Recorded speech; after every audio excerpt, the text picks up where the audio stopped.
If you want to record the screen of your iPhone 16, 16 Pro, Pro Max, and the Plus variant, so in this video I will show you how to do that.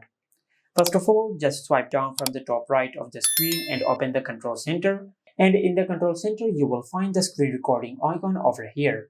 Now, if you cannot find the screen recording icon in your control center, just tap and hold on the empty space in your control center, then tap on Add a Control. Now, in the search bar, just search this. Then tap on Screen Recording. And after you add the screen recording icon to your control center, just tap on the empty space on the screen to save the changes.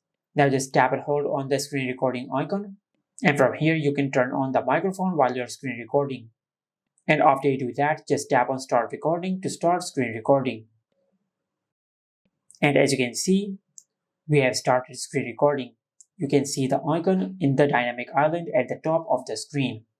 And once you're satisfied with your screen recording, just tap on the dynamic island, then tap on the red square icon over here. And once you do that, you will stop screen recording. And you will find your screen recordings in the Photos app on your iPhone. Just like that. Satisfied with your screen recording, just tap on the time. And this is how you can record the screen on the iPhone 16, 16 Pro, Pro Max, and the Plus variant. Make sure to like, comment, and subscribe. Thank you for watching.